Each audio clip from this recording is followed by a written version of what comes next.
تو اس پر سجدہ ہو جائے گا. لوگ عام طور پر مساجد جاتے ہیں, امام بارگاہ جاتے ہیں, حتیٰ کہ معصوموں کے روضوں کے اوپر جاتے ہیں. جب وہاں سے واپس آتے ہیں تو پتہ چلا بیگ میں رکھ کر لے آئے, کوئی بچہ اٹھا کر لے آیا اور وہ لا کر گھر کے اندر رکھ دی. ہم نے سوچا کہ چلیں جب اگلے سال انشاءاللہ جائیں گے دوبارہ زیارت کو تو واپس کر دیں گے. جتنا جلد ممکن ہو سجدگاہ کو واپس اس جگہ بھجوایا جائے کہ جہاں سے آپ اٹھا کر لائیں.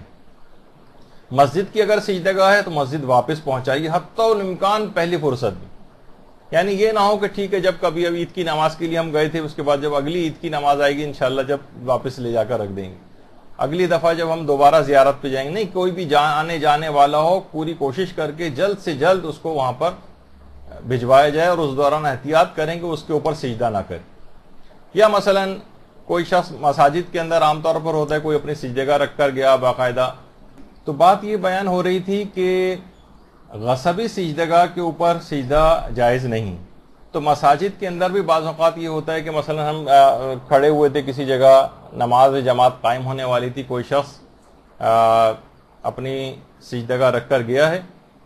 اب جو ہے وہ پتہ چلا اسی وقت اس کا وضو ٹوٹ گیا, وہ وضو کرنے گیا, یہاں تک کہ اقامت ہو گئی اور نماز جماعت شروع ہو گئی. اب اس کی سجدگاہ رکھی ہوئی ہے, تو اب ہم یہ نہیں کر سکتے کہ اس کی سجدگاہ پر جا کر سجدہ کرنے لگے. نہیں, ہمیں اپنی سجدگاہ لانی پڑے گی. کسی کی غصبی اس کی اجازت کے بغیر سجدگاہ کے اوپر سجدہ نہیں ہو سکتا. تو یہ ایک ہوتا ہے عام طور پر, اگر کوئی اٹھا کر لے آئے ہوں روضوں سے سجدگاہ یا مساجد سے تو اس پر بھی سجدہ نہ کیا جائے اور اس کو اسی جگہ پر واپس پہنچایا جائے جلد از جلد, جتنی زیادہ جلد ممکن ہو سکے. اچھا, بس اس میں ایک بات اور اس لحاظ سے رہ گئی کہ سجدگاہ کا سائز کتنا ہونا چاہیے. دیکھیے, عام طور پر یہ ہے کہ سجدگاہ کا سائز کم سے کم اتنا ہو کہ اس پر سجدہ کرنا صادق آئے. یعنی کہ ہاں اس کو شمار کیا جائے کہ اس کے اوپر آپ نے سجدہ کیا ہے, پیشانی آپ کی ہلتی نہ رہے, اتنا باریک سا مثلا ایک تسبیح کے دانے کے برابر اگر آپ کے پاس سجدگاہ ہے اور آپ کہہ رہے ہیں کہ اس پر ہم سجدہ کر رہے ہیں, یعنی اس پر سجدہ کرنا صادق آ سکے. کم سے کم اتنا سائز سجدگاہ کا ہونا چاہیے. اتنا باریک چھوٹے 2 ذرات مثلا کسی جگہ رکھے ہوئے ہیں, ایک تسبیح کا دانہ کوئی ٹوٹ گیا تھا, اس کا چوتھائی دانہ کہیں رکھا ہو, آپ نے کہا کہ میں اس کے اوپر سجدہ کر رہی ہوں, اتنی معمولی مقدار نہیں چلے گی. عام طور پر انگوٹھیوں کے جو نگینے ہوتے ہیں اس کے اوپر اگر آپ کا پیشانی اس کے اوپر قرار پا رہی ہے اور استقرار بھی اس کے اندر حاصل ہے تو کم سے کم اتنا سائز اس کا ہونا چاہیے کہ اس پر سجدہ کرنا صادق آ سکے. اچھا, اب بعض اوقات یہ ہوتا ہے کہ پیشانی اور سجدگاہ کے درمیان چند بال آ جاتے ہیں. مردوں کے ساتھ بھی ایسا ہوتا ہے کہ کر تو رہے اسی وقت کوئی بال آ گیا. اچھا, خواتین کا کوئی بال آ جائے تو وہ تو ایک الگ مسئلہ اس کے اندر آ جاتا ہے کہ ایک بال بھی عورت کا جانتے بوجھتے جبکہ اس کو پتا ہو بعد میں پتا چلے تو ایک الگ مسئلہ ہے کہ میرا کوئی بال نکلا ہوتا تو پچھلی نماز صحیح ہو جاتی. کوئی بال نہیں ہونا چاہیے. لیکن مردوں کے لحاظ سے عام طور پر یہ ہوتا ہے, ابھی ہم سجدے کے لحاظ سے گفتگو کر رہے ہیں, سجدے میں پیشانی اور سجدگاہ کے درمیان ایک یا چند بال آ جائیں تو اس سے بھی فرق نہیں پڑتا ہے اور اس سے بھی سجدہ صحیح ہو جاتا ہے. کیونکہ جیسے کہ میں نے اس سے پہلے کہا کہ اگر متفرق ایریاز ملا کر بھی سجدے کے برابر جگہ پہ اگر آپ نے سجدہ کر لیا تب بھی وہ سجدہ شمار ہو جائے گا. ضروری نہیں کہ مثلا پیشانی کے درمیان میں اگر ہم ایک دائرہ سا بنائیں اور اس کے اندر اس جگہ پر کوئی ایک بال بھی نہیں ہونا چاہیے, ایسا نہیں ہے. متفرق طور پر بھی پیشانی کے جو ایریاز ہیں وہ ملا کر بھی مجموعی طور پر ان پر سجدہ کرنا صادق اگر آ سکے تو 1-2 بال پیشانی پر اگر آ بھی جائیں اور حائل ہو جائیں تو اس سے بھی سجدے پر فرق نہیں پڑتا. تو ایک مسئلہ لوگ یہ بھی پریشان ہوتے ہیں کہ ایک بال آ گیا تھا یا چند بال آ گئے تھے تو اس سے کوئی فرق نہیں پڑتا ہے. اچھا, اسی طرح سے بعض اوقات لوگ یہ سوچتے ہیں کہ بھائی یہ جو ہے کہ اور چیزوں کے پر سجدہ یہ اس وقت ہوتا ہے کہ جب سجدگاہ موجود نہ ہو ہمارے پاس. اب اگر ہمارے پاس سجدگاہ موجود ہے تو اب ہم کسی اور چیز پر سجدہ نہیں کر سکتے. یہ کانسیپٹ بالکل غلط ہے. سجدگاہ پر سجدہ کرنا, مٹی پہ سجدہ کرنا یا تربت امام مظلوم پہ سجدہ کرنا وہ افضل ضرور ہے, لیکن اس کی موجودگی میں بھی آپ کم افضل اشیاء کے اوپر سجدہ کر سکتے ہیں.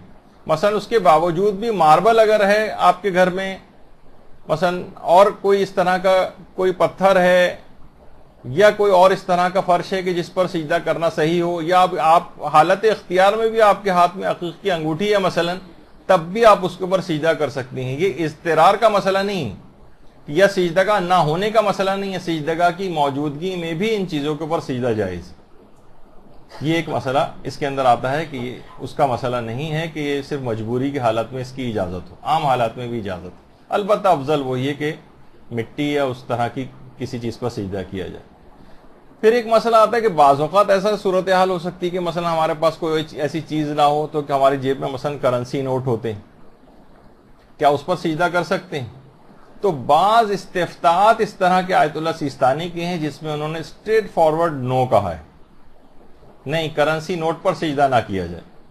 البتہ بہرحال کاغذ کے مسئلے میں بھی اصولی مسئلہ تو وہی ہے کہ اگر آپ کو اطمینان ہے کہ کرنسی نوٹ ایسی کسی چیز سے بنتے ہیں کہ جس پر ایسا کاغذ ہے کہ جس پر سجدہ صحیح ہے، تو اس پر سجدہ صحیح شمار ہوگا. یعنی مقصد کہنے کا یہ ہے کہ اگر آپ کو اطمینان ہے، آپ تحقیق اسی کر چکی ہیں، آپ تو ویب سائٹس پہ ہیں، آپ گئی، آپ نے دیکھا کہ کرنسی نوٹ کس چیز سے بنتا ہے، آپ کو اطمینان ہو گیا تو آپ اس کے اوپر سجدہ کر سکتے ہیں. لیکن کچھ استفتاءات ایسے ضرور ہیں آغا سیستانی کے جس میں انہوں نے کہا ہے کہ نہیں کرنسی نوٹ پہ سجدہ نہ کیا جائے.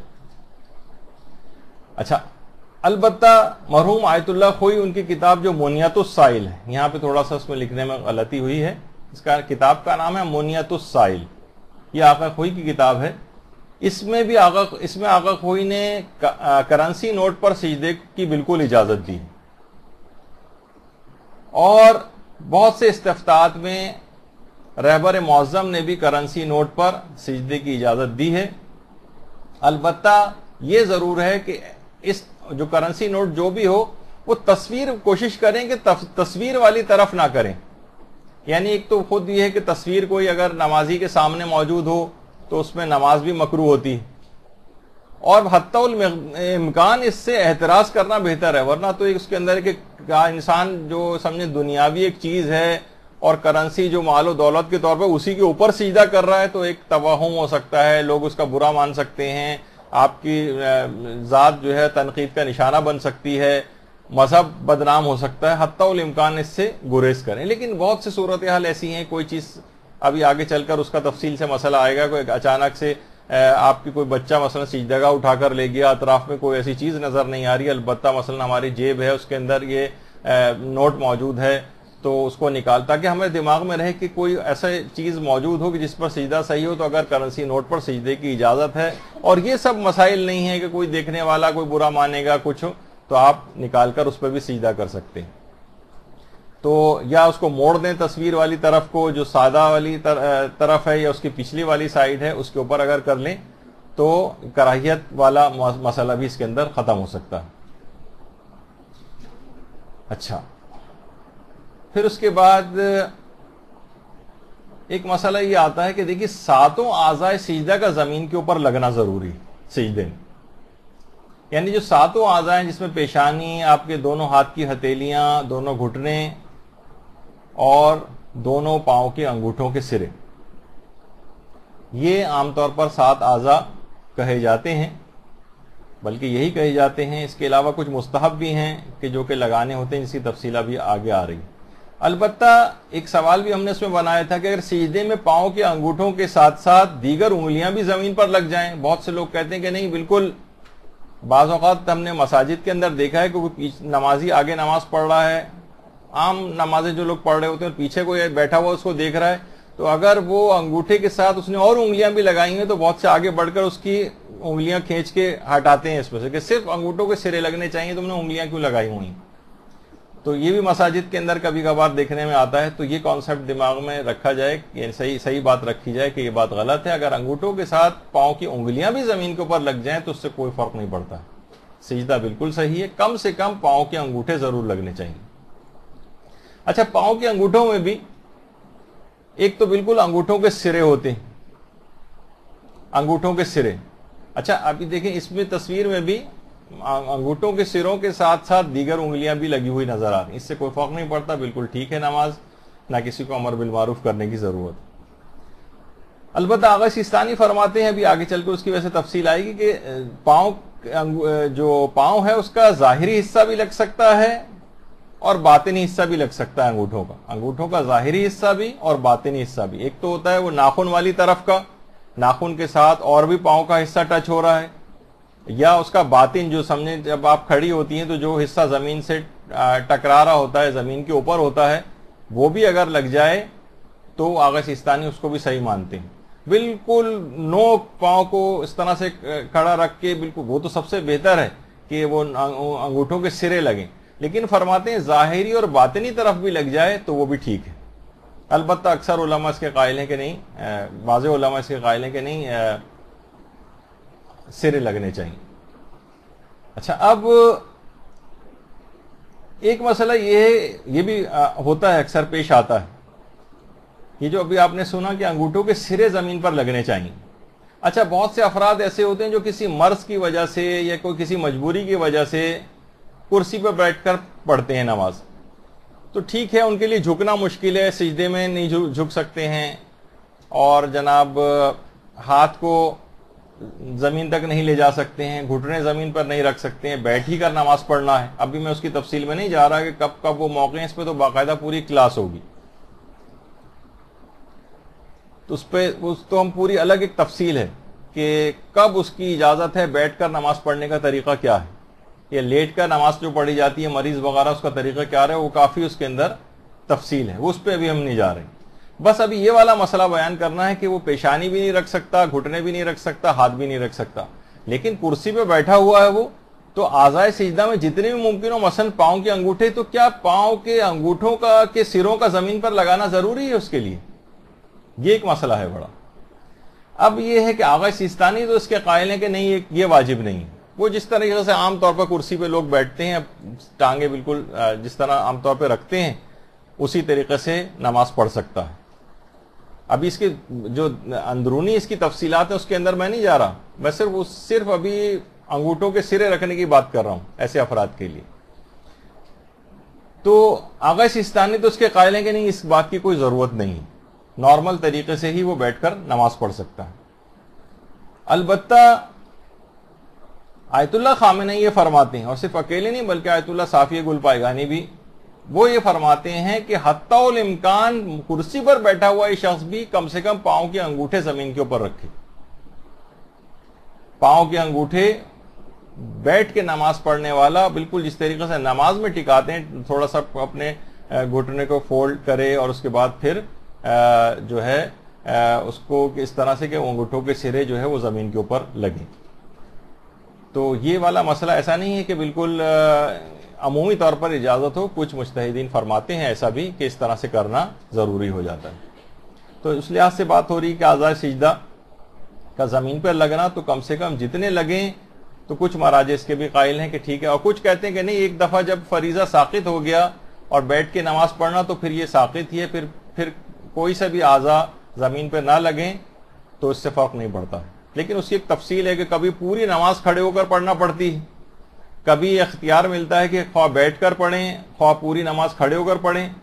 تو اس کی ایک پوری ایک الگ تفصیل ہے جس کے اندر ہم فی الحال نہیں جا رہے. اچھا, پھر اس کے بعد بعض اوقات یہ ہوتا ہے اگر سجدہ کرتے ہوئے جسم کے اندر حرکت ہو جائے, اگر معمولی سی حرکت ہو جسم میں تو اس سے سجدے پر فرق نہیں پڑتا, بہت معمولی سی, زیادہ نہ ہو, بہت معمولی سی, اس سے فرق نہیں پڑتا. اچھا, ایک چیز اور بھی ہے کہ بہت سی خواتین یہ پوچھتی ہیں کہ چہرے پر کریم یا پاؤڈر وغیرہ لگا ہوا ہے اگر, تو کیا اس سے سجدہ ہو جائے گا؟ تو عام طور پر اگر ہلکا سا کریم یا پاؤڈر لگایا ہوا ہوتا ہے تو کریم عام طور پر کھال میں جذب بھی ہو جاتی ہے, اور ہلکا سا پاؤڈر وہ ایک ایسی لیئر نہیں بناتا کہ پیشانی سے اس جگہ تک نہ پہنچ سکے, تو ٹھیک ہے.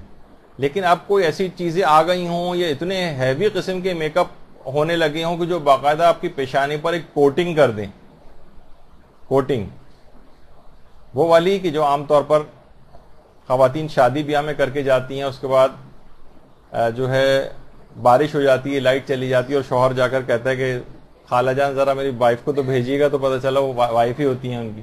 ایک تو وہ ہوتی ہے کہ جب وہ کوٹنگ ہٹتی ہے تو پتہ چلا کہ وہ اندر سے اصل اس میں سے چہرہ نکلتا ہے. تو بہرحال یعنی اتنا اگر دبیز کوٹنگ نہیں, اتنا زیادہ ہیوی میک اپ نہیں, اب مجھے نہیں پتا کہ عام طور پہ اتنا ہیوی ہوتا ہے یا نہیں ہوتا، لیکن عام طور پر جو کریم یا پاؤڈر ہلکا سا لگا ہوتا ہے وہ مانے نہیں ہے اور اس کے ساتھ وضو ہو جاتا ہے، اس سے سجدہ ہو جاتا ہے.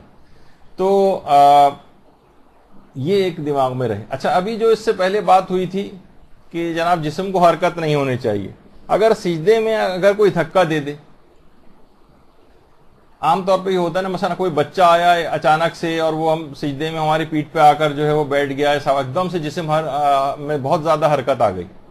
کوئی اور لڑکھڑاتا وہ ہمارے اوپر آ کر گر گیا اور ہمارا جسم جو ہے وہ بہت زیادہ حرکت اس میں ہو گئی. تو اس موقع پر اپنے ذکر سجدہ کو روک دینا چاہیے اور اس کے بعد جب جسم قرار پا جائے اس کے بعد پھر ذکر سجدہ پڑھیں.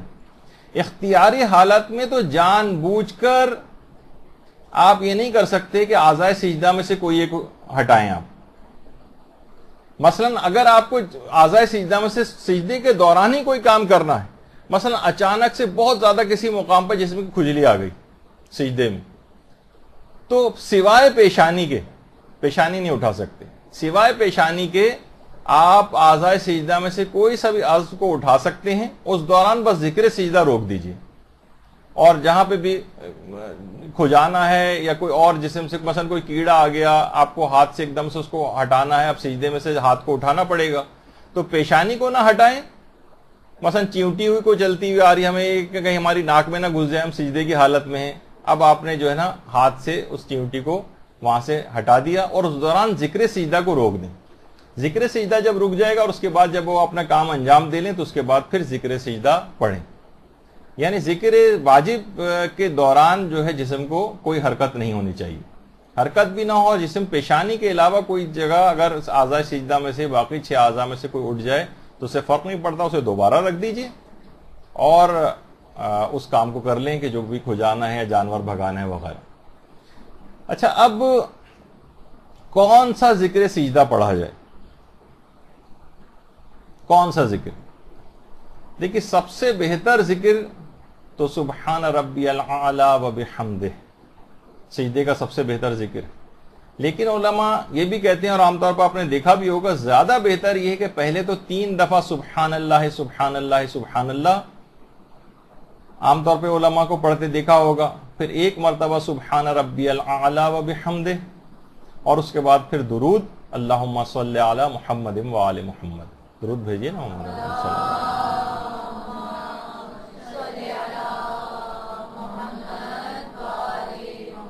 کیونکہ بہترین نماز پڑھنا ہے، ورنہ تو واجبات پہ اکتفا بتایا جاتا آپ کو نہیں. تو بہتر سے بہتر نماز بنانے کے لیے اس طرح سے کرنا ہو. اچھا، یہ کتنی مرتبہ پڑھیں ذکر سجدہ؟ کتنی بار ذکر سجدہ کو کتنی مرتبہ پڑھیں؟ تو دیکھیے، اگر کوئی ایک بڑا ذکر پڑھ دیں تو کافی. جیسے کہ رکوع میں بھی ہم نے ذکر کیا تھا، کوئی ایک بڑا ذکر، مثلا یہ سبحان ربی الاعلی و بحمدہ، یہ ایک بڑا ذکر ہو گیا، ایک دفعہ بھی کافی. لیکن اگر اس کو بھی یا اس کے ساتھ کوئی اور اذکار بھی ہیں، وہ 3 دفعہ 5 دفعہ 7 دفعہ جتنی مرتبہ ذکر سجدہ کی زیادہ سے زیادہ تعداد کی کوئی حد نہیں.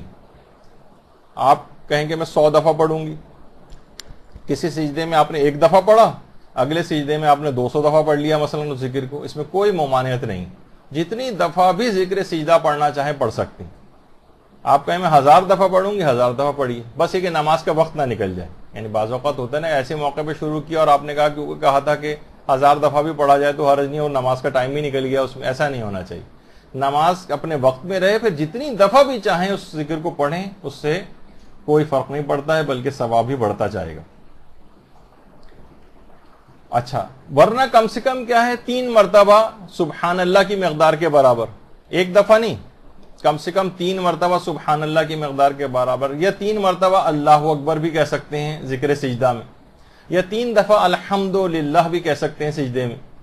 یعنی ضروری نہیں ہے کہ ہم سبحان ربی الاعلی ہی پڑھیں، بلکہ 3 دفعہ سبحان اللہ سبحان اللہ سبحان اللہ، الحمدللہ الحمدللہ الحمدللہ، یا اللہ اکبر اللہ اکبر اللہ اکبر، یہ بھی سجدے کے ذکر کے طور پر پڑھا جا سکتا ہے. لیکن 1 دفعہ نہیں پڑھا جائے گا، کم سے کم یہ 3 دفعہ پڑھے. چھوٹے اذکار ملا کر بڑے ذکر کے برابر ہو جائیں کم سے کم، یا کوئی ایک بڑا ذکر وہ تو پڑھنا واجب ہے کہ کم سے کم اتنی مقدار، اور زیادہ سے زیادہ کی کوئی حد نہیں. اچھا، اب ایک مسئلہ یہ آتا ہے کیا سجدے میں ذکر رکوع پڑھ سکتے ہیں یا رکوع میں ذکر سجدہ پڑھنا؟ کچھ علماء ایسے رہے جو احتیاط واجب لگا کر منع کرتے تھے اس کو، لیکن کم سے کم جیسے خود آیت اللہ سیستانی یہ بات فرماتے ہیں کہ پڑھ سکتے ہیں، خود رہبر معظم بھی فرماتے ہیں کہ قصد قربت کی نیت سے اس کو قربت مطلقہ کی نیت سے پڑھ سکتے ہیں، یعنی بہرحال پڑھنے کی اجازت ہے کہ رکوع میں سجدے کا ذکر پڑھ دیں، سبحان ربی العظیم و بحمدہ وہ سجدے میں پڑھ دیں اور سجدے کا ذکر رکوع میں پڑھ دیں۔ البتہ بہتر وہی ہے کہ رکوع کا رکوع میں اور سجدے کا سجدے میں، کیونکہ کچھ علماء احتیاط واجب لگا کے منع بھی کرتے ہیں، لیکن کیونکہ فی الحال ظاہر ہے کہ تقلید کے اعتبار سے ابھی ان کی ضرورت نہیں ہو رہی مسائل بیان کرنے کی، تو اس میں اس کی اجازت ہے۔ اچھا، اسی طرح سے ذکر سجدہ کے طور پر علماء سے پوچھا بھی گیا کہ کیا قرآن پڑھ سکتے ہیں؟ مثلا قرآن کی کچھ آیات ہم ذکر کے طور پر پڑھ دیں تو اجازت تو ہے، البتہ سجدے میں قرآن پڑھنا مکروہ ہے۔ یہ ان افراد کے لیے بھی بات ہے کہ جو لوگ عام طور پر ابھی ہماری تشہد پہ جب موقع آئے گا تو اس کے اندر کچھ باتیں اس کی بیان کریں گے کہ یہ کیا بات ہوئی کہ مولا علی کا نام لینے سے نماز جو ہے باطل ہوئی جا رہی اور اس میں جذباتی قسم کی باتیں کی جاتی ہیں۔ تو اس میں بھی یہ ہے کہ اللہ کا کلام سجدے کے اندر پڑھا جا رہا ہے، اس میں کہہ رہے ہیں نماز کا ثواب کم ہو جائے گا۔ اسی طریقے سے مثلا جو آیات سجدہ جس کے اندر ہیں وہ نماز کے دوران پڑھنی واجب نماز میں مثلا نماز بھی باطل ہو سکتی ہے، حرام بھی ہے پڑھنا، کیونکہ اس کے بعد پھر جو ہے سجدہ کرنا جو ہے وہ ضروری ہو جاتا ہے۔ تو یہ کہا جائے کہ جناب یہ آپ نے کیسے کہہ دیا کہ قرآن کتنی بہترین آیات کہ ان میں سجدہ بھی اس کے اندر آ رہا ہے تو اسی میں ٹھیک ہے سجدے میں بھی چلے جانے چاہیے، تو اس میں انسان جذباتی باتیں کرنا شروع کر دے تو یہ انتہائی احمقانہ قسم کی باتیں ہیں۔ ادھر ادھر کی باتوں کو، سب کے مسائل کی اہمیت الگ ہے، ہم ہر چیز کو اٹھا کر اس طرح سے جذباتی بنا کر نماز کے اندر نہیں ڈال سکتے۔ تو سجدے میں قرآن پڑھنے کی اجازت ہے، لیکن کیا ہے مکروہ ہے، ثواب نماز کم ہو جائے گا۔ اسی طرح سے مثلا پھر ایک مسئلہ یہ آتا ہے کہ ذکر واجب ہم نے کر لیا تو اس کے بعد کوئی دعا پڑھا سکتے ہیں اس کے اندر؟ سجدے میں کوئی دعا پڑھنا، چاہے وہ مسنون دعا ہو یعنی باقاعدہ روایات کے اندر آئی ہو، چاہے وہ غیر مسنون ہو، روایات کے اندر اس کا ذکر نہ آیا ہو، ہم نے ویسی اپنی سے کوئی دعا بنا کر اس کے اندر سجدے کے اندر پڑھ لیں، تو ذکر واجب ایک دفعہ انجام دینے کے بعد کوئی بھی دعا پڑھی جا سکتی، کوئی بھی دعا۔ البتہ علماء سے پوچھا بھی گیا کہ مثلا الہی العف، کیا یہ ذکر کے طور پر پڑھ سکتے ہیں؟ مثلا چلے ہم اس پہ اکتفا نہیں کریں، 3 دفعہ اس کو کہہ رہے ہیں الہی العف الہی العف الہی العف، 3 دفعہ ہم نے کہہ دیا، ذکر جو واجب کی مقدار بھی بن گئی۔ آغا سیستانی تو فرماتے ہیں کافی نہیں، اس کو ذکر کے طور پر شمار نہیں کرتے۔ البتہ رہبر معظم نے کہا ہے کہ اس کو پڑھا جا سکتا ہے۔ بہتر تو دیکھیے وہی ہے جو اصل اذکار جو شروع میں بتائیں وہ پڑھیں، لیکن ہم مختلف تاکہ آپ کے سامنے مسائل بالکل کلیئر ہو جائیں، کون سی چیز پڑھ سکتے ہیں کون سی چیز نہیں پڑھ سکتے ہیں۔ بعض اوقات کسی عالم کو کوئی چیز کرتا دیکھیں تو لوگ اعتراض کرنے لگتے ہیں جہالت کی وجہ سے کہ ایسا کیوں کیا انہوں نے۔ تو اس بات کی آغا سیستانی اجازت نہیں دیتے ہیں ذکر کو پڑھنے کی، رہبر کے نزدیک البتہ اجازت۔ دیکھیے بہت ساری چیزیں ایسی ہیں، کچھ لوگوں نے باقاعدہ یہاں پر ایک صاحب، جیسے میں نے ایک دفعہ پچھلی کسی نشست میں بھی تذکرہ کیا تھا کہ جو کہیں سے آئے تھے، اچھا اب عام طور پر کسی بھی شخص کا امام ابا قبا پہن کر کسی جگہ سے آنا، اس کو لوگ چیک بھی نہیں کرتے، جیسے کہا جائے کہ جناب فلاں ڈاکٹر صاحب جو نا فورن کوالیفائڈ ہیں، انگلینڈ سے پڑھ کر آئے ہیں۔ اب لوگ یہ نہیں دیکھتے کیا پڑھ کر آئے ہیں کیا نہیں پڑھ کر آئے ہیں، ہو سکتا ہے وہاں 3 روز کا کوئی سیمینار اٹینڈ کر کے آئے ہوں اور سرٹیفکیٹ لگا دیا انہوں نے اور پتہ چلا لوگ کہتے ہیں کہ اچھا یہ تو بہت بڑے سرجن ہیں مثلا۔ تو اسی طرح کی کچھ صورتحال وہاں پر بھی ہوتی۔ تو یہاں پر ایک صاحب آئے تھے کہ ان کو متعلق مشہور ہوا تھا کہ وہ عراق سے آئے ہیں اور انہوں نے پورے پاکستان کے طوفانی دورے بھی کیے تھے اور ہر جگہ جا کر رکوع اور سجدے میں صرف یا علی یا علی یا علی پڑھتے تھے۔ اچھا بہت سارے لوگ بڑے خوش عقیدگی کے اندر آگے کہ دیکھیے کتنی زبردست ان کی جو ہے وہ شخصیت ہے، کتنے مولائی ہیں یہ۔ تو بہرحال اس طرح سے لوگوں کو بہکانے کے لیے افراد آتے ہیں. تو ایک اگر واجب ذکر پڑھنے کے بعد کوئی سی بھی دعا پڑھی جا سکتی، لیکن ذکر کے طور پر ہی کوئی چیز آپ نے انوینٹ کر دیں کہ جو کہ ذکر شمار نہ ہو، ذکر خدا شمار نہ ہو، تو اس کو پڑھنے کی اجازت نہیں. اچھا، اسی طرح سے البتہ واجب ذکر پڑھ لیا پھر کوئی دعا پڑھ سکتے ہیں. مثلا یہ اللہم کن لولیک الحجت والی جو دعا ہے، اللہم صلی علی محمد وعلی محمد،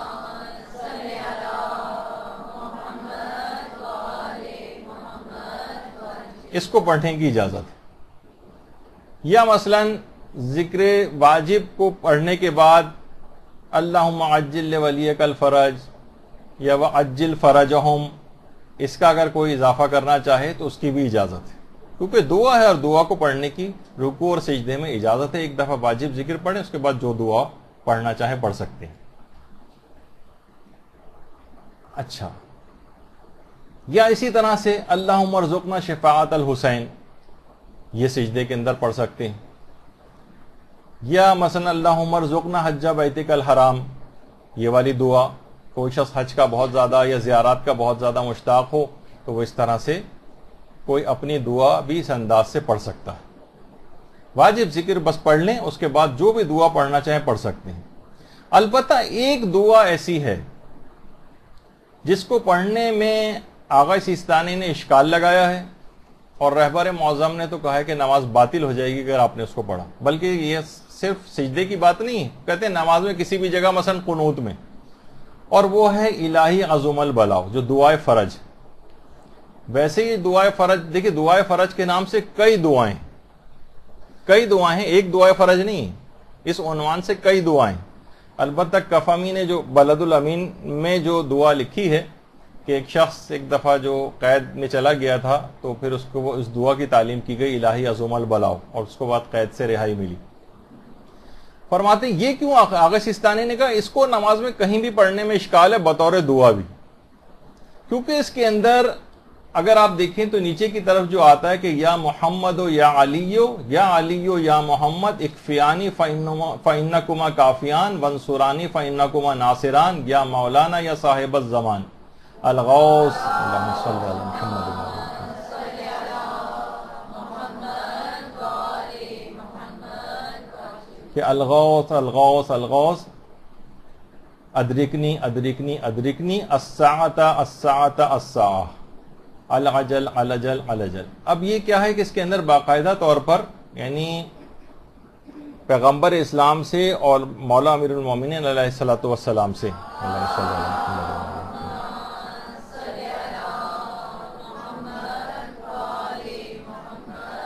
براہ راست ان سے دعا مانگی گئی. تو فرماتے ہیں کیونکہ نماز اللہ کے لیے پڑھی جا رہی ہے، ان کا وسیلے سے تو دعا مانگ سکتے ہیں، لیکن براہ راست نماز میں، ویسے الگ سے میں آپ کو بتا دوں کہ یہ الگ ایک موضوع آئے گا کسی موقع پر کہ کیا براہ راست بھی معصومین سے دعا مانگی جا سکتی ہے. تو جواب مانگی تو جا سکتی ہے، لیکن غیر از نماز میں اشکال ظاہر کیا آغا سیستانی نے، اور رہبر نے تو فرمایا اگر اس کو پڑھا تو مبطل نماز بھی، کہ آپ مدد کو آئیے مدد کو آئیے مدد کو آئیے، ابھی اسی وقت اسی ساتھ جلد از جلد، جو بھی اس طرح کے جو اس کے اندر جو جملے ہیں اس کی بنا پر اس دعا کو پڑھنے کو منع کیا گیا ہے. اس کے علاوہ جو اور بھی دعائیں ہیں، کیونکہ دیکھیے لعن جو ہے وہ بھی دعا شمار ہوتی ہے. ایک دعا ہے، ہم پروردگار سے دعا کرتے ہیں کہ جو بھی جنہوں نے بھی آل محمد پر ظلم کیا ہے ان پر لعنت ہو، اور یہ مستحبات میں سے بھی یہ ہے. اور خیر دل سے ظالمہ کو برا سمجھنا وہ تو ایک واجبات کا بھی ایک مسئلہ ہے. تو لعن بھی جو ہے وہ پڑھی جا سکتی ہے. یا اللہم لعن قتلۃ امیر المومنین، یہ بھی سجدے میں پڑھا جا سکتا ہے، اس میں بھی کوئی حرج نہیں. اچھا، پھر اس کے بعد یا لطیف ارحم عبدک الضعیف، یہ خاص طور پر آخری سجدے کے اندر پڑھی جا سکتی، لیکن کسی بھی سجدے کے اندر بھی پڑھ سکتے ہیں، لیکن عام طور پر آخری رکعت کے آخری سجدے میں علماء کو اپنے پڑھتے دیکھا ہوگا. اچھا یا لطیف ارحم عبدک الضعیف یہ کسی باقاعدہ سجدے کی دعا کا جملہ نہیں ہے کہ اس کو معصوم سے مروی ہو کہ اس کو سجدے کے اندر پڑھا جائے. البتہ اس کے ٹکڑے مختلف الگ الگ دعاؤں کے اندر آئیں تو دعا کوئی سی بھی کیونکہ سجدے کی حالت میں پڑھی جا سکتی ہے, اس لحاظ سے اس کی اجازت ہے, لہذا اس کی اجازت ہے. لیکن یہ کہا جائے کہ یہ آپ کے دماغ میں آئے کہ الہی یا لطیف ارحم عبدک الضعیف, یہ باقاعدہ کسی امام نے حکم دیا الگ سے, تو یہ دماغ میں رہے کہ اس کا الگ سے حکم نہیں ہے, لیکن علماء میں رائج ہے اور ایک بہترین دعا ہے اور مجرب بھی ہے, تو اس کو پڑھنے کی اجازت ہے. اسی طرح سے البتہ یہ جو ہے کہ یا خیر المسئولین و یا خیر المعطین ارزقنی وارزق عیالی من فضلک انکا ذو الفضل العظیم, یہ والی جو دعا ہے یہ تو باقاعدہ معصوم سے مروی ہے, اور وسعت رزق کے لیے تو بڑی مجرب ہے کہ جو آخری رکعت کے آخری سجدے کے اندر اس کو پڑھتے ہیں ان کی وسعت رزق تقریباً یقینی ہو جاتی ہے. تو اس لحاظ سے اس ذکر کا پڑھنا, یا ایک اور ذکر ہے یا ولی العافیہ والا جو ایک ذکر اکثر علماء پڑھتے ہیں, یا ولی العافیہ نسألک العافیہ و دوام العافیہ عافیت العافیہ عافیت الدین والدنیا والآخرہ, یہ بھی اکثر پڑھے جاتے ہیں یہ والے اذکار, اور یہ نمازوں کو بہتر سے بہتر بناتے چلے جاتے ہیں. یعنی واجب ذکر کے بعد اگر ان اذکار کو پڑھا جائے تو وسعت رزق بھی بہت زیادہ آتی ہے اور نماز بھی بہتر سے بہتر ہوتی چلی جاتی ہے. اچھا یہ یا ولی العافیہ والی جو ہے یہ بھی کسی معصوم سے مروی نہیں دعا نہیں, یہ مختلف دعاؤں کے ٹکڑے ہیں. خاص طور پر طواف میں حجر اسود کے قریب سے جب گزر رہے ہوتے ہیں اس وقت یا ولی العافیہ والی دعا کچھ جملوں کے فرق سے وہاں پر پڑھی جاتی ہے. تو مختلف ٹکڑے ہیں, اور وہ سجدے میں بھی علماء نے کہا کہ اگر اس کے اندر جا کر پڑھیں تو الگ سے یہ علماء میں رائج ہو گیا ہے سلسلہ, لیکن یہ کہ الگ سے معصوم نے حکم نہیں دیا ہے کہ آخری رکعت کی آخری سجدے میں اس دعا کو پڑھو, لیکن مجرب ہے اپنی نمازوں کو بہتر بنانے کے لیے علماء اور مراجع بھی اس کو پڑھتے ہیں, تو اس لحاظ سے پڑھنا چاہیے. اسی طرح سے ذکر یونسیہ سجدے میں اکثر لوگ کہتے ہیں کہ جو آپ نے کہا تھا مثلا 400 دفعہ اپنی روحانیت کو قوی کرنے کے لیے ذکر یونسیہ پڑھا جائے, تو کیا یہ صرف الگ سے سجدے کی بات ہے یا ہم واجب نمازوں کے سجدے میں بھی ذکر یونسیہ پڑھ سکتے ہیں؟ تو جواب ہے کہ واجب نمازوں کے سجدے میں بھی ذکر یونسیہ پڑھ سکتے ہیں, لیکن مسئلہ وہی ہے کہ قرآن سجدے کے اندر پڑھنا مکروہ ہے. تو بہرحال ثواب کیونکہ ہمیں لینا ہے تو بہرحال کوشش یہ کریں کہ غیر از جو نماز والا سجدہ ہوتا ہے, سجدہ شکر ہے یا اس کے علاوہ جو اور سجدے آپ کرتی ہیں مستحب طور پر, اس کے اندر اس کو پڑھیں. واجب نماز کے اندر کیونکہ قرآن کا پڑھنا مکروہ ہے, اس لحاظ سے پڑھنے کی اجازت تو ہے, لیکن کراہیت ہونے کے اعتبار سے قرآن کی نیت سے جو ایک لحاظ سے جو قرآن پڑھا جاتا ہے کہ ہم اس قرآن کی آیت کی تلاوت کر رہے ہیں, اس لحاظ سے کراہیت آ سکتی ہے. اسی طرح سے اگر ہم چاہیں کہ مثلا تسبیحات اربعہ کو ہم سجدے کے اندر پڑھیں تو اس کی بھی اجازت ہے, تسبیحات اربعہ. اچھا کتنی دفعہ ان اذکار کو پڑھا جائے, کتنی دفعہ؟ ابھی آیا کہ جتنی دفعہ چاہیں پڑھیں. کیا اس میں معصوم کی کوئی سیرت بھی ہے؟ حفظ ابن غیاث ایک صحابی ایک فرماتے ہیں کہ میں نے چھٹے امام جعفر صادق علیہ السلام کو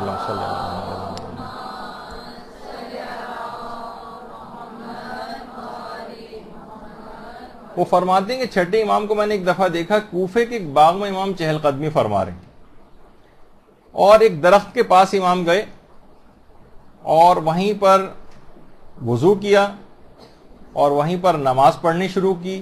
امام نے رکوع بھی کیے, اس میں سجدے بھی کیے, اور سجدے بہت طویل کیے. میں نے شمار کیا تو امام نے 500 مرتبہ تسبیحات سجدے کی حالت میں پڑھی. یعنی سبحان اللہ, کیونکہ بہترین ذکر یہی ہے کہ گویا امام نے اسی ذکر کو پڑھا ہوگا. 500 کہتے ہیں میں نے باقاعدہ شمار کیا, 500 مرتبہ امام نے ذکر کو پڑھا. اور کچھ اذکار اور بھی ایسے ہیں جو کہ بہار الانوار کی جلد نمبر 83 میں بھی ہمارے امام موسیٰ کاظم علیہ الصلوۃ والسلام کا ایک ذکر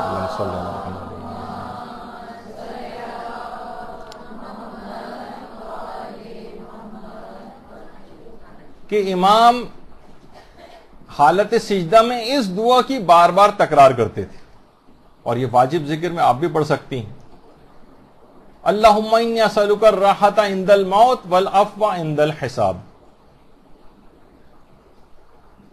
کہ پروردگار میں تجھ سے مرتے وقت راحت کا طلبگار ہوں اور قیامت میں حساب کے وقت مغفرت کا. یعنی باقاعدہ امام الگ سے بہت زیادہ اس ذکر کی تکرار کیا کرتے تھے. تو دیکھیے تمام اذکار ایسے ہیں کہ جو آپ کی نمازوں کو بہتر سے بہتر بناتے چلے جائیں گے، اس کی روحانیت اور معنویت کے اندر اضافہ کرتے جائیں گے. اور یہ علماء مختلف طریقوں سے ان کو اپنے، آپ نے کبھی نمازیں اگر سنی ہو، ایک کلپ ہم ابھی آپ کو سنواتے بھی ہیں، تو اس میں آپ کو اندازہ ہوگا کہ کس طرح سے ان اذکار کو پڑھا جاتا ہے. سبحان اللہ سبحان اللہ سبحان اللہ سبحان ربی الاعلی وبحمدہ اللہم صل علی محمد وآل محمد یا ولی العافیہ نسألک العافیہ یا خفی الالطاف نجنا برحمتک مما نحذر ونخاف من عقوبات الدنیا وعذاب الآخرة یا ارحم الراحمین.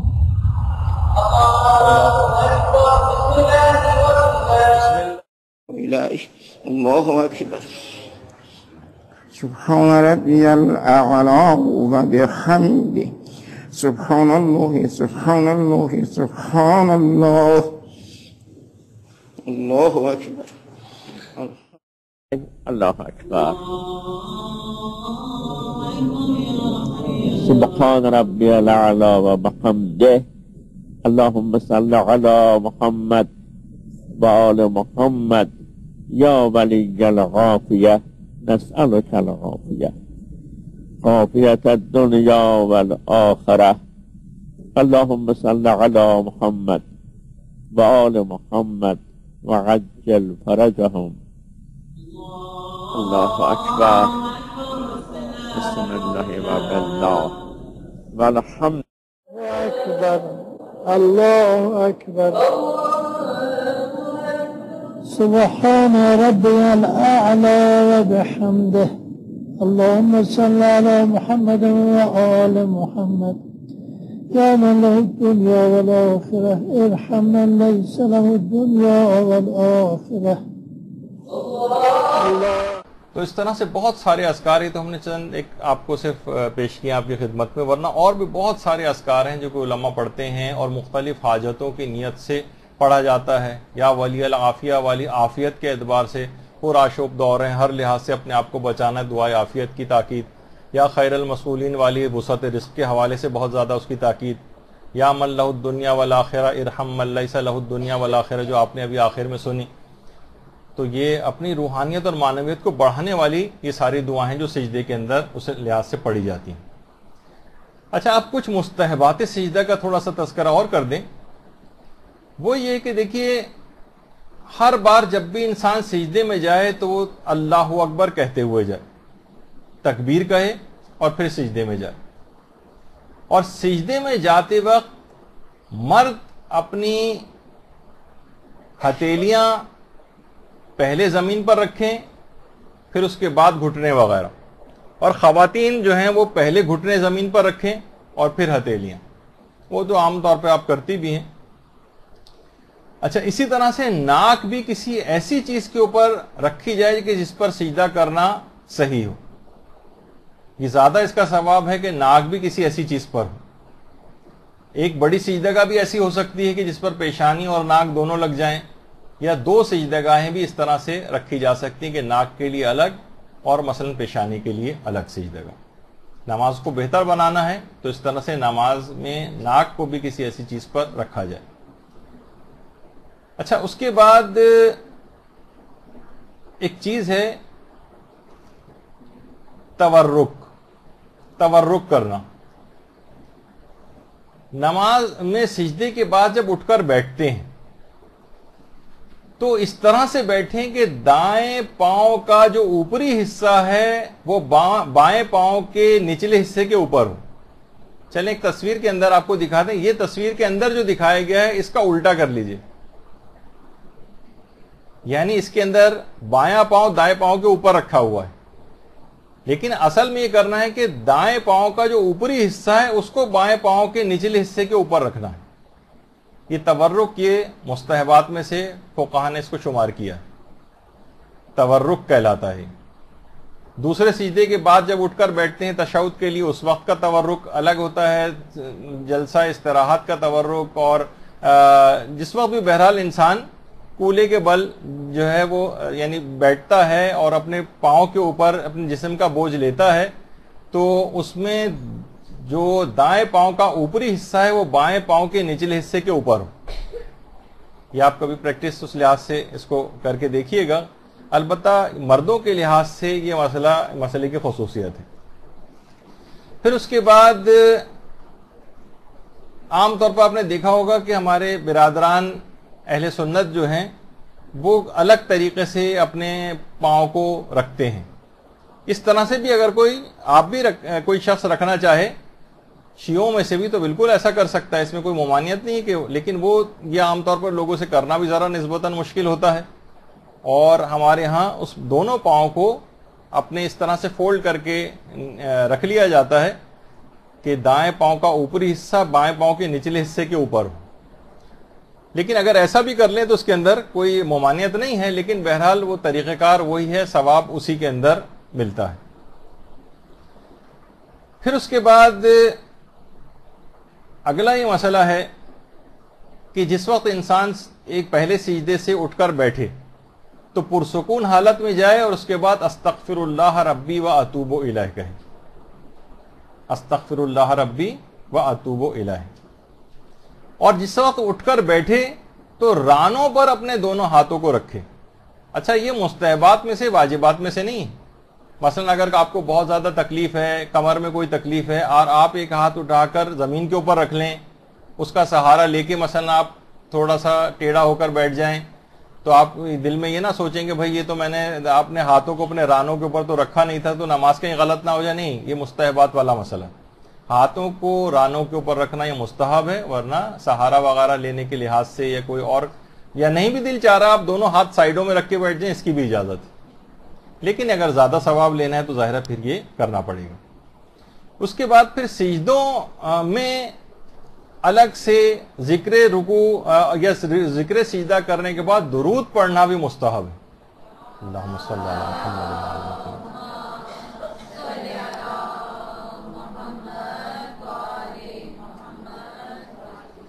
درود پڑھنا مستحب ہے. پھر دوسرے سجدے میں جانے سے پہلے پھر دوبارہ تکبیر کہی جائے، یعنی آپ نے اس سے پہلے استغفر اللہ کہا تھا، اس کے بعد تکبیر کہہ کے پھر سجدے میں گئے ہیں. اچھا جب سجدے سے قیام کے لیے اٹھ رہے ہوں تو پہلے اپنے گھٹنوں کو اٹھائیں اور اس کے بعد پھر مردوں کے لحاظ سے خصوصیت کے ساتھ یہ بات ہے کہ پہلے گھٹنوں کو اٹھائیں اور اس کے بعد پھر ہاتھ کو اٹھائیں. پہلے گھٹنوں کو اور اس کے بعد پھر ہاتھ کو. اچھا پھر ایک اور جو مسئلہ آتا ہے کہ مرد حضرات کے لیے کہ سجدوں میں مرد اپنی کوہنیاں اور پیٹ کو زمین سے نہ لگائیں. جائز ہے البتہ لگانا، لیکن زیادہ ان کے لیے بہتر ہے کہ اپنی کوہنیوں اور پیٹ کو زمین سے الگ رکھیں اور ہاتھوں کو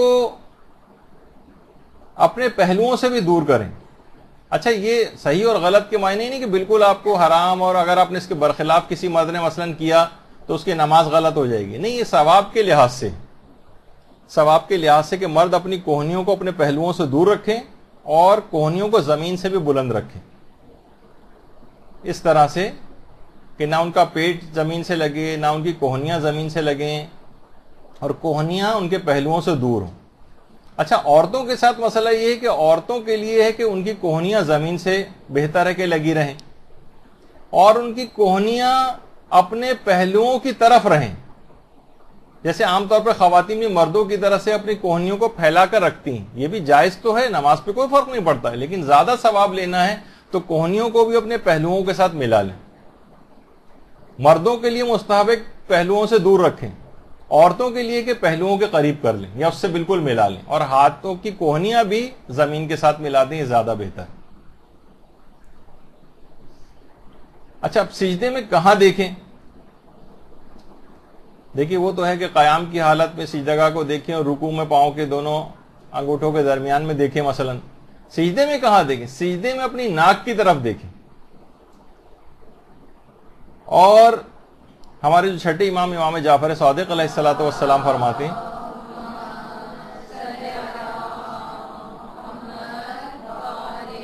وہ ایک عرفانی پہلو کی طرف اشارہ کیا ہے کہ حقیقت سجدہ یہ ہے کہ تمام چیزیں تمہاری آنکھوں سے پوشیدہ ہو جائیں اور سجدے میں آنکھیں ادھر ادھر نہ دیکھیں.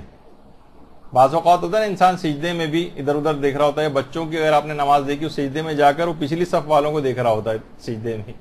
تو بہرحال اس طرح کی نہ ہو کہ ادھر ادھر کی صورتحال کی آنکھیں ادھر ادھر ہوں. اچھا اب البتہ مرد بھی اگر چاہیں تو بہرحال یہ ہے کہ اپنی اگر اس نے کسی مرد نے کوہنی زمین سے لگائی ہوئی ہے تو بہرحال یہ دماغ میں رہے کہ نماز اس کی غلط نہیں ہے, نماز صحیح, بس ایک افضل چیز کو اس نے ترک کیا.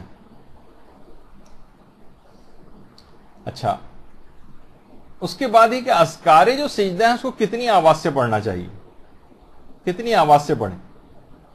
تو دیکھیے ویسے تو اختیار ہے کہ اذکار رکوع یا اذکار سجدہ کو بلند آواز سے بھی پڑھ سکتے ہیں, آہستہ آواز میں بھی پڑھ سکتے ہیں. خواتین کو بھی اس بات کی اجازت ہے, بس وہی ذرا ہے کہ نامحرم وغیرہ اگر نہ سن رہا ہو تو بلند آواز سے بھی پڑھ لیں, تو اس میں کوئی حرج نہیں. لیکن ہے دونوں کی اجازت. اچھا اب دیکھیے سجدے میں ہتھیلیوں کا زمین پر رکھنا ضروری ہے, لیکن مثلا اگر ہاتھ کی انگلیاں ہیں وہ اگر کوئی شخص انگلیوں کو اٹھا لے, یا آپ نے دیکھا ہوگا انگلیاں بہت ہلکے پھلکے طریقے سے رکھی ہوتی ہیں, تو اس سے کوئی فرق نہیں پڑتا ہے, ہتھیلی ہونی چاہیے بس زمین پر. لیکن اگر کوئی شخص یہ چاہے کہ نہیں ہتھیلی کے بجائے میں انگلیاں رکھ لوں خالی, یہ کافی نہیں. اگرچہ دیکھا جائے تو بظاہر لگ رہا ہے کہ اس نے ہاتھ ہی رکھا ہو, نہیں ہتھیلی ہونی چاہیے. یہاں تک کہ اگر مثلا اگر کسی شخص کو کسی زخم وغیرہ کی وجہ سے ہتھیلی رکھنا اگر ممکن نہیں ہے تو پھر یہاں تک حکم ہے کہ پھر ہاتھ کی پشت رکھے نیچے. اور اگر کوئی شخص پورا ہاتھ نہیں رکھ سکتا تو جتنے بھی قریب ترین جگہ مثلا کلائی ہے اسے کلائی کو زمین پہ رکھنا پڑے گا, اور کلائی بھی اگر متاثر ہوئی ہے تو کوہنی کو زمین کے اوپر رکھنا پڑے گا. یعنی جو حصہ بھی قریب ترین اس ہتھیلی سے ممکن ہو اس کو زمین کے اوپر رکھنا. حتیٰ کہ بہت سارے افراد ایسے ہوتے ہیں کسی کا ہاتھ کٹ گیا ہے مثلا مصنوعی ہاتھ اس نے لگایا ہوا ہے, تو بھی علماء یہ فرماتے ہیں کہ احتیاط واجب یہ ہے کہ وہ یہ نہیں کہ مصنوعی ہاتھ یا مصنوعی ہاتھ کی ہتھیلی وہاں پر رکھے, پھر وہ قریب ترین جو جگہ ہے اس کے اوپر اپنے ہاتھ کو رکھے. مثلا جہاں سے صحیح اس کا ہاتھ شروع ہوتا ہے, مثلا کلائی کے جوڑ سے شروع ہو رہا ہے ہاتھ تو اس کو زمین پہ رکھے, ذرا اور آگے سے شروع ہو رہا ہے کلائی کے درمیان سے تو اس کو زمین پہ رکھے. یعنی یہ نہیں کر سکتا کہ بھائی میرا مصنوعی ہاتھ لگا ہوا تو اور میں نے اس کی مصنوعی ہاتھ کی ہتھیلیاں مثلا رکھی ہوئی ہیں, یہ کافی نہیں ہے.